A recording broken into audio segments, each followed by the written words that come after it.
جلدی سے آپ کی کیا حیثیت ہے؟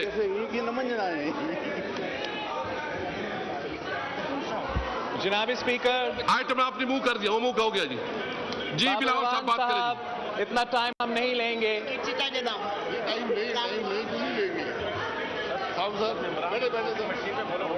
بسم اللہ الرحمن الرحیم.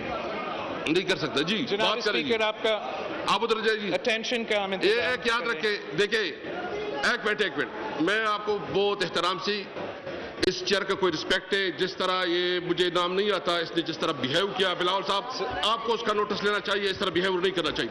میں آپ کو موقع دے رہا تھا، یہ نہیں ہے میں صرف وہ موشن موو کر رہا تھا. جی بلاول صاحب پلیز.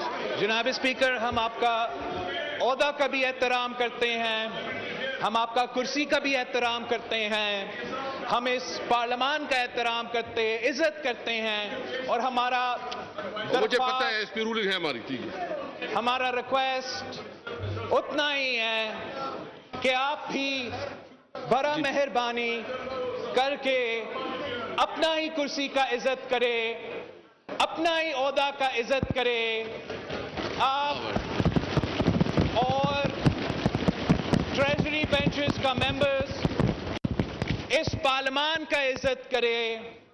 آپ کے پاس اکثریت ہے، آپ حکومتی جماعتیں ہیں، کرنا آپ نے وہی ہے جو آپ کرنا چاہتے ہیں، مگر کام کرتے ہوئے اس قوم سے جھوٹ نہ کہا جائے، اس ہاؤس سے جھوٹ نہ کہا جائے. غلط بیانی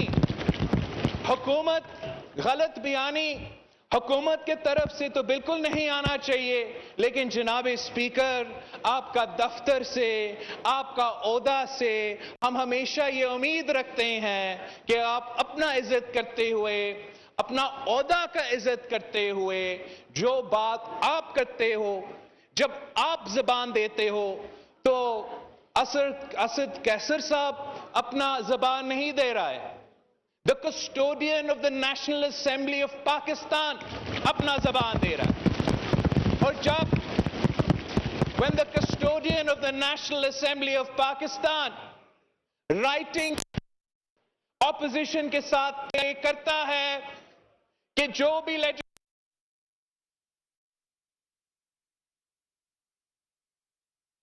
الیکشن میں بات کی جائے گی، جب پورے قوم دیکھتا ہے کہ حکومت کے وزراء اور اسپیکر صاحب دونوں کہہ رہے ہیں کہ ہم لیجسلیشن پہ، الیکٹورل ریفارمز کے لیجسلیشن پہ کنسنسس بنانا چاہتا ہے، تو ان کو یہ نظر آنا چاہیے کہ اسپیکر صاحب بھی وہ کنسنسس پیدا کا کوشش کر رہے ہیں، حکومت کے وزراء بھی وہ کنسنسس پیدا کرنے کی کوشش کر رہے ہیں. اور اگر حکومت اپوزیشن اور عوام کو دھوکہ دے رہے ہیں تو پھر اس جرم میں، اس جھوٹ میں آپ کا عہدہ کو، آپ کا دفتر کو اس طریقے سے استعمال نہیں ہونا چاہیے. جتنا سخت مزاحمت کے ساتھ ہم اس پروسیجر پہ اعتراض کر سکتے ہیں، ہم نے آپ کے پاس وفد بھیج کے اعتراض کیا ہے، ان رائٹنگ میں اعتراض کیا ہے، اور آج پورا کا پورا یونائٹڈ اپوزیشن نیشنل اسمبلی کا فلور پہ کھڑا ہو کر آپ کو بتا رہے ہیں کہ جس طریقے سے اور جس انداز سے یہ سیشن اور دوسرے سیشنز چلائے جا رہے ہیں وہ پارلیمان کو اور جمہوریت کو انڈرمائن کرتے ہیں. میں جوائنٹ سیشن کا طریقہ کار کے بعد آپ کی جو مین آئٹمز ہیں اس ایجنڈا پہ، جو ہمارے اعتراضات ہیں، وہ ہم ضرور ریکارڈ پہ لانا چاہیں گے، آپ کے سامنے پیش کرنا چاہیں گے. سب سے پہلے جس طریقے سے اور جس انداز سے اس حکومت نے یک طرفہ الیکشن ریفارمز کرنے کی کوشش کی، یہ پاکستان کی تاریخ نے نہیں دیکھا ہے کہ ایک حکومت پہلے از خود آرڈیننس کے تھرو الیکٹورل ریفارمز کرنے کی کوشش کرے، اور اب وہ بلڈوز کر کے اس ایوان سے الیکٹورل ریفارمز زبردستی پاس کروانا چاہتے ہیں. جیسے قائد حزب اختلاف نے کہا, ہم نے میاں صاحب کے دور میں دیکھا, جب میاں صاحب کو 2/3 میجورٹی دی گئی, اگر اس وقت کا حکومت یہ یک طرفہ فیصلہ کرتا کہ انہوں نے اپنا اکثریت استعمال کر کے زبردستی قانون سازی کرنا ہے, زبردستی الیکٹورل ریفارمز لے کر آنا ہے, تو پاکستان پیپلز پارٹی اور پی ٹی آئی کچھ نہیں کر سکتے تھے. اگر وہ یہ فیصلہ کرتے کہ آئین میں ترمیم لے کر آنا ہے اور ممبران پارلیمان وائس ووٹ سے منتخب ہو جائیں گے, تو ہمیں ان کا فیصلہ ماننا پڑتا. مگر انہوں نے بڑا دانش مندی سے ایک پورا کنسنسس, اس وقت جب آپ کا جماعت اتنا سخت سٹینڈ لے رہا تھا, ہم نے پھر بھی اس ماحول میں سب مل بیٹھ کے ایک ایسا قانون سازی کیا جس پہ نون لیگ بھی متفق, جس میں پیپلز پارٹی بھی متفق, جس میں جے یو آئی اور باقی جماعتوں بھی متفق, اور سب سے بھر کر پی ٹی آئی اور پی ٹی آئی کے کارکن اور آج کے جو وزیر ہے وہ بھی متفق تھے. آپ اس قسم کا قدم آج بھی اٹھاتے, آپ کے اتحادی ایک پل کا کردار اپوزیشن اور حکومت کے درمیان اپنا لیتے, تو آج ہم آپ کے سامنے بیٹھ کے جو پورشنز الیکٹورل ریفارمز کے جس پہ نون لیگ متفق ہے, جس پہ ہم متفق ہے, ہم آپ کے ساتھ قانون سازی کر رہے ہوتے. اور اگر ہم سب مل کے قانون سازی کرتے تو اگلا الیکشنز متنازع نہیں ہوتے, اگلا الیکشنز ٹرانسپیرنٹ ہوتے, یہ خان صاحب کا کامیابی ہوتا. مگر آج جو آپ کرنے جا رہے ہیں, جو آپ زبردستی الیکٹرانک ووٹنگ مشینز اپوزیشن کے اعتراضات کے باوجود پاس کر رہے ہیں, الیکشن کمیشن کا 34 پوائنٹس کا اعتراضات کے باوجود کر رہے ہیں, اگر آپ اس کوشش میں کامیاب ہوتے ہیں تو میں آج سے آپ کو بتا رہا ہوں جناب اسپیکر, ہم آج سے اگلا الیکشن نہیں مانتے ہیں, ہم آج سے الیکٹورل ووٹنگ مشینز نہیں مانتے ہیں, ہم آپ کو ایسے الیکشن نہیں کرنے دیں گے, اور ہم الیکشن کمیشن آف پاکستان کے ساتھ شانہ بشانہ کھڑے ہیں. جب تک ان کا اعتراضات ہے تب تک ہمارا اعتراضات ہے.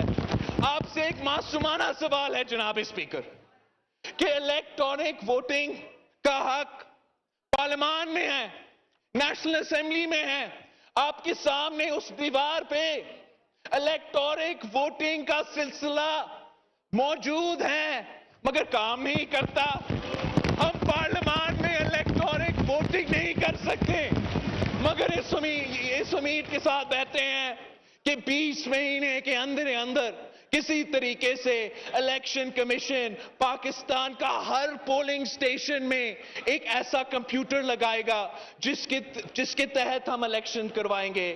آپ آج سے الیکشنز کو متنازع بنا رہے ہیں, ہم آپ سے اپیل کرتے ہیں آپ اپنا عہدہ کا عزت کریں, آپ اپنا ہی بات پہ آ جائے, جو بات آپ نے رائٹنگ میں ہم سے دیا تھا.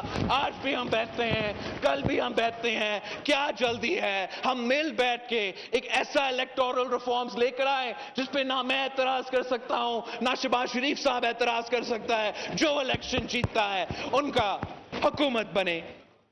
یہ صرف الیکٹرانک ووٹنگ مشینز کا تو سوال نہیں ہے, آپ الیکٹرانک ووٹنگ مشینز بھی زبردستی کر رہے ہیں. جو الیکشن کمیشن کا آئینی حق ہے کہ ووٹر لسٹ الیکشن کمیشن کا اتھارٹی کا ہے, یہ تحفظ اور یہ پروٹیکشن ووٹر لسٹ کو اور الیکشن کمیشن کو آئین پاکستان دیتا ہے. آپ کا آج کوشش ہے کہ قانون سازی کے تھرو آپ آئین کے خلاف ورزی کرے. آپ کیسے قانون سازی کے تھرو جو الیکشن کمیشن کا اختیار ہے وہ الیکشن کمیشن سے چھین کر ایک حکومتی ادارہ کو نادرہ کا دینے کی کوشش کر رہے ہیں. اب آج اپنا اکثریت استعمال کر کے یہ پاس بھی کر لے. میں آپ کو بتا رہا ہوں, حکومت کے بینچز کو بتا رہا ہوں, ہم کورٹ جائیں گے, ہم عدالت جائیں گے. ہم نے یہ آئین پاکستان بنایا ہے جناب اسپیکر, اور آپ کا یہ جو قانون ہے جو پاکستان کی آئین کے خلاف ورزی کر رہا ہے, اس کو ہم چیلنج بھی کریں گے اور عدالت میں ڈیفیٹ بھی کریں گے.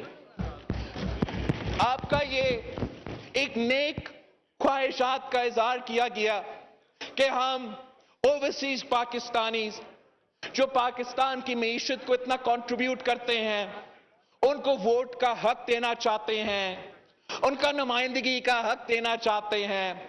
یہ اس موقف کا حمایت پاکستان پیپلز پارٹی نے کی, اس موقف کا حمایت مسلم لیگ نواز نے بھی کیا ہے, مگر آپ اس کے باوجود یک طرفہ زبردستی اپنے طریقہ کا قانون سازی کرنا چاہتے ہو.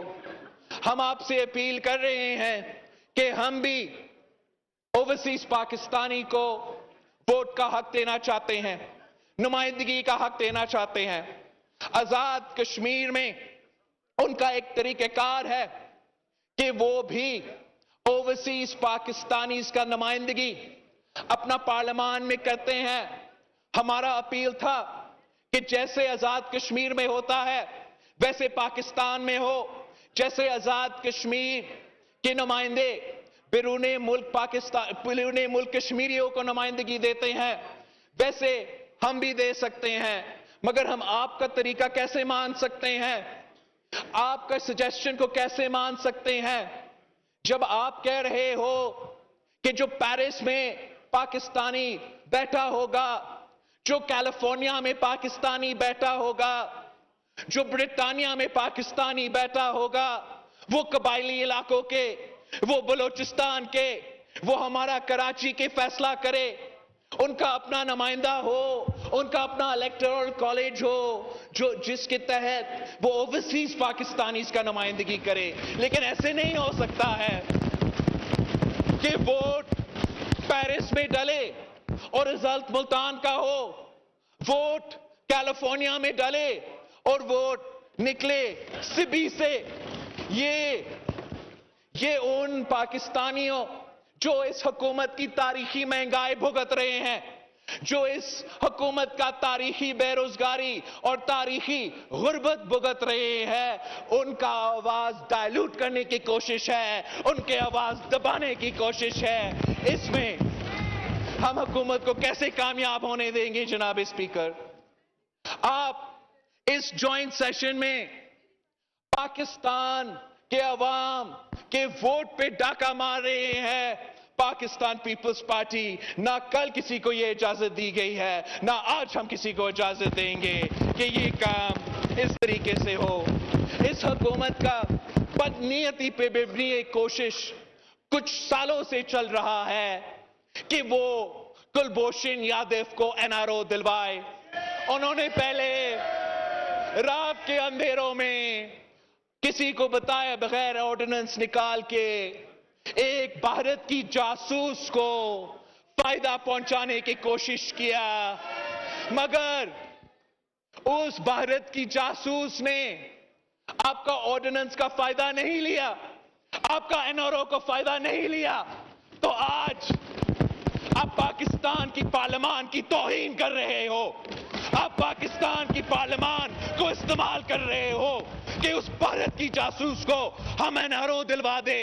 ہم آپ سے مطالبہ کرتے ہیں, اگر آپ نے کسی کو ریلیف پہنچانا ہے تو وہ پاکستان کے غریب عوام جو غربت کی وجہ سے پریشان ہے, جو مہنگائی کی وجہ سے تکلیف میں ہے, جو بے روزگاری کی وجہ سے تکلیف میں ہے, ان کو آپ ریلیف پہنچائے.